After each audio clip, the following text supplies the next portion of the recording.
everyone welcome to learn with কৃতি আশা কৰোঁ আপোনালোক সকলো ভালে কুশলে আছে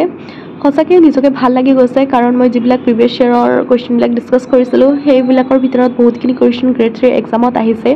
যিমান পাৰোঁ আপোনালোকক সহায় কৰিব বিচাৰোঁ মই সেয়েহে ভাবিলোঁ গ্ৰেড 4ৰ কাৰণে কিছুমান ইম্পৰ্টেণ্ট কুৱেশ্যনবিলাক আপোনালোকৰ ডিছকাছ কৰিম যাতে আপোনালোকৰ এক্সামত হেল্প হয় সেয়েহে নতুন এটা ভিডিঅ' লৈ আহিছোঁ যিসকল নতুনকৈ এই চেনেলত আহিছে তেওঁলোকে চেনেলটো নিশ্চয় ছাবস্ক্ৰাইব কৰিবলৈ নাপাহৰিব কাৰণ এনেধৰণৰ ভিডিঅ' মই দি থাকিম আৰু আপোনালোকে কমেন্ট কৰি যিকোনো প্ৰশ্ন খুদিব পাৰিব এক্সাম ৰিলেটেড বলক আজি আমাৰ প্ৰথমটো প্ৰশ্নৰ পৰা আজি আমি আৰম্ভ কৰোঁ ইয়াত দিয়া হৈছে ভাৰতৰ ৰাষ্ট্ৰপতিৰ কাৰ্যকাল কিমান শুদ্ধ উত্তৰটো হ'ব অপচন নম্বৰ বি 5 বছৰ দ্বিতীয় প্ৰশ্নলৈ যাওঁ মোগল শাসনৰ দিনত ৰাজসভাৰ ভাষা কি আছিল অসমীয়া আৰবী ফাৰ্চী হিন্দী ইয়াৰ শুদ্ধ উত্তৰটো হ'ব অপচন নম্বৰ ডি ফাৰ্চী মোগল শাসনৰ দিনত ৰাজসভাৰ ভাষা আছিল ফাৰ্চী ভাষা নেক্সট প্ৰশ্নত কি দিয়া হৈছে চাই লওঁ ইয়াত দিয়া হৈছে নাথুলা পাছ কোনখন ৰাজ্যত অৱস্থিত এ বি সি ডি চাৰিটা অপশ্যন দিয়া হৈছে তাৰ ভিতৰত শুদ্ধ উত্তৰটো হ'ব option number B Sikkim Srimanta শংকৰদেৱৰ পিতৃৰ নাম কি আগৰবাৰ প্ৰশ্নত আহিছিলে আইতাকৰ নাম ইয়াত দিয়া হৈছে পিতৃৰ নাম ইয়াত শুদ্ধ উত্তৰটো হ'ব option number B Kusumbar Bhuyan next প্ৰশ্নলৈ যাওঁ ইয়াত দিয়া হৈছে অসমৰ কোনখন জিলাত সৈনিক স্কুল অৱস্থিত গোলাঘাট গোৱালপাৰা যোৰহাট ডিব্ৰুগড় ইয়াৰ শুদ্ধ উত্তৰটো হ'ব অপশ্যন নম্বৰ বি গোৱালপাৰা ভাৰতৰ প্ৰথম ৰাষ্ট্ৰীয় উদ্যানখনৰ নাম কি ইয়াতো চাৰিটা অপশ্যন দিয়া হৈছে তাৰ ভিতৰত শুদ্ধ উত্তৰটো হ'ব অপশ্যন নম্বৰ সি হেইলি ৰাষ্ট্ৰীয় উদ্যান ভাৰতৰ প্ৰথম ৰাষ্ট্ৰীয় উদ্যানখনৰ নাম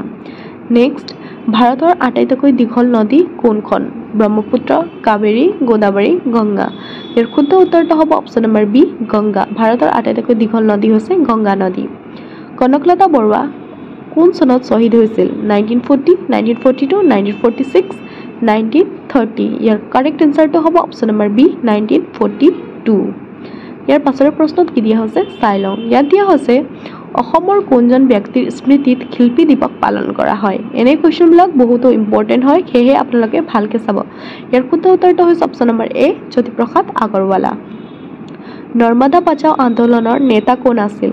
মেধা পাটকাৰ মহাত্মা গান্ধী নেতাজী সুভাষ চন্দ্ৰ বসু প্ৰয়োজনীয় নহয় ইয়াৰ শুদ্ধ উত্তৰটো হ'ব অপশ্যন নম্বৰ এ মেধা পাটকাৰ নেক্সট হনুমান চালিসা কোনে ৰচনা কৰিছিল এইবিলাক প্ৰশ্ন খুবেই ইম্পৰ্টেণ্ট হয় আপোনালোকে স্কিপ নকৰাকৈ সম্পূৰ্ণ ভিডিঅ'টো চাব ইয়াৰ শুদ্ধ উত্তৰটো হ'ব অপশ্যন নম্বৰ সি তুলসী দাস 1999 চনত কোনখন দেশে ক্ৰিকেট বিশ্বকাপ জয়লাভ কৰিছিল অষ্ট্ৰেলিয়া ভাৰত ইংলেণ্ড পাকিস্তান ইয়াৰ শুদ্ধ উত্তৰটো হ'ব অপশ্যন নম্বৰ এ অষ্ট্ৰেলিয়া 1999 চনত অষ্ট্ৰেলিয়াই জয়লাভ কৰিছিল বৰপেটা সত্ৰ কোনে প্ৰতিষ্ঠা কৰিছিল মাধৱদেৱ শংকৰদেৱ দামোদৰদেৱ ওপৰৰ এজনো নহয় ইয়াৰ শুদ্ধ উত্তৰটো হ'ব অপশ্যন নম্বৰ এ মাধৱদেৱে শংকৰদেৱে প্ৰতিষ্ঠা কৰা প্ৰথমখন সত্ৰ ক'ত আছে বৰদোৱা বৰপেটা নগাঁও ওপৰৰ এটাও নহয় ইয়াৰ শুদ্ধ উত্তৰটো হৈছে অপশ্যন নম্বৰ এ বৰদোৱা ইয়াৰ পাছৰ প্ৰশ্নত কি দিয়া হৈছে চাই লওঁ ইয়াত দিয়া হৈছে ফৰেষ্টমেন অফ ইণ্ডিয়া বুলি কাক জনা যায়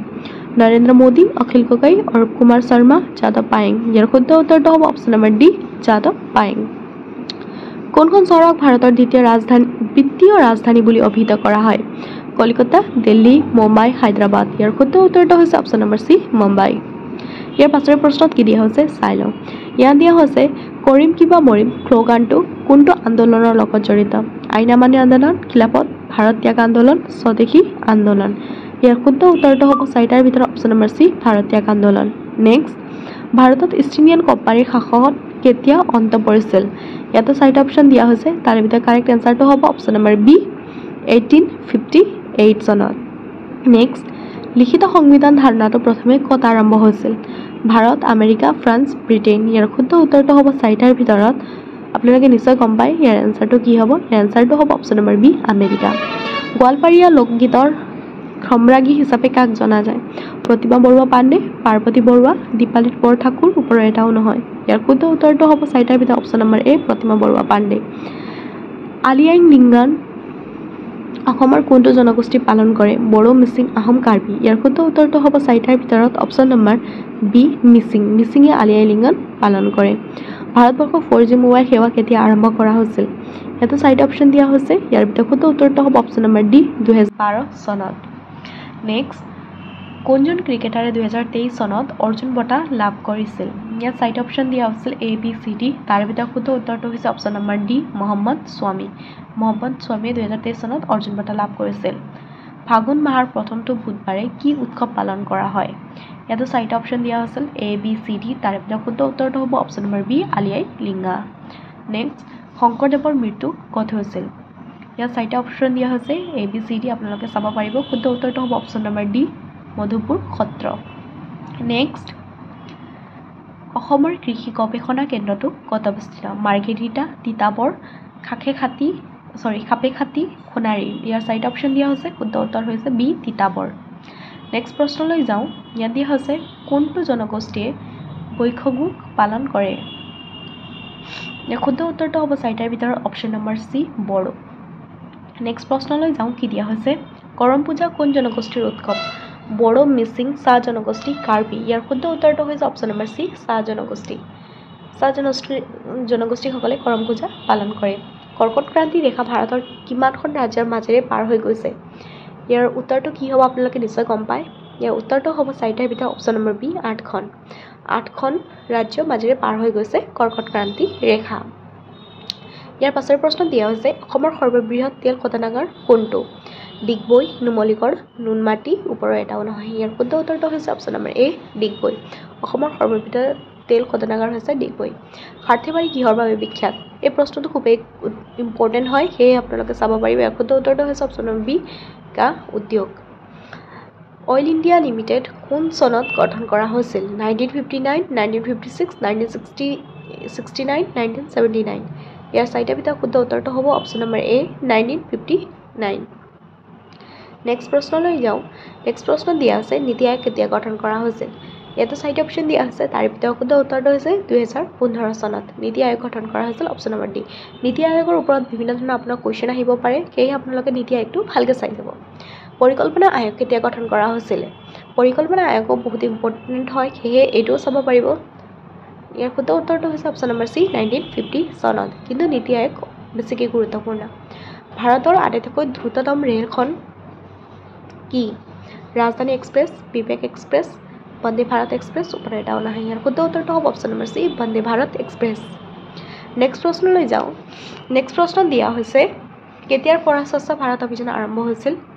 ইয়াতে চাৰিটা অপশ্যন দিয়া হৈছে 2015 1 ফেব্ৰুৱাৰী 2011 2 জানুৱাৰী 2002 3 জানুৱাৰী 2014 2 অক্টোবৰ ইয়াৰ শুদ্ধ উত্তৰটো হৈছে 2014 চনৰ 2 অক্টোবৰৰ পৰা স্বচ্ছ ভাৰত অভিযান আৰম্ভ কৰা হৈছিল এই চতুৰ্থ বৰ্গৰ এক্সামৰ কাৰণে খুবেই ইম্পৰ্টেণ্ট কুৱেশ্যনসমূহ মই আজি আপোনালোকৰ লগত ডিছকাছ কৰি আছোঁ সেয়ে আপোনালোকে ভালকৈ চাব হাজোৰ পুৱামুকা কোনখন পাহাৰত অৱস্থিত শুদ্ধ উত্তৰটো হৈছে গৰুড়াচল পাহাৰ নেক্সট ভাৰতৰ পোনপ্ৰথমবাৰৰ বাবে কিমান চনত বৈদ্যুতিক ৰেল চলিছিল ইয়াতে 1999 2001 1930 1925 চাৰিটা অপশ্যন দিয়া হৈছে তাৰ ভিতৰত শুদ্ধ উত্তৰটো হ'ব অপশ্যন ডি 1925 চনত ভাৰতৰ পোনপ্ৰথমবাৰৰ বাবে বৈদ্যুতিক ৰেলখন চলিছিল চাইমন কমিশ্যন কেতিয়া আৰম্ভ হৈছিল 1931 1927 1928 1929 ইয়াৰ কাৰেক্ট এনচাৰটো হ'ব option number C 1928 Simon commission 1928 ভাৰতলৈ আহিছিল প্ৰতিমা বৰুৱা পাণ্ডে কিমান চনত পদ্মশ্ৰী বঁটা লাভ কৰিছিল 1991 1927 1928 1950 এই চাৰিটাৰ ভিতৰত শুদ্ধ উত্তৰটো হ'ব চাৰিটাৰ ভিতৰত অপশ্যন নম্বৰ এ 1991 চনত 1991 চনত প্ৰতিমা বৰুৱা পাণ্ডে পদ্মশ্ৰী বঁটা লাভ কৰিছিল ইয়াৰ পাছৰ প্ৰশ্নলৈ যাওঁ ইয়াৰ পাছৰ প্ৰশ্ন দিয়া হৈছে ভাৰতৰ সংবিধান দিৱস কোন তাৰিখে উদযাপন কৰা হয় 26 জানুৱাৰী 26 নৱেম্বৰ 1 জানুৱাৰী 1 নৱেম্বৰ ইয়াৰ চাৰিটাৰ ভিতৰত শুদ্ধ উত্তৰটো হ'ব অপশ্যন নম্বৰ এ 26 নৱেম্বৰ আজিৰ কাৰণে ইমানেই আছিলে আগৰবাৰ লগ পাম নতুন এটা ভিডিঅ'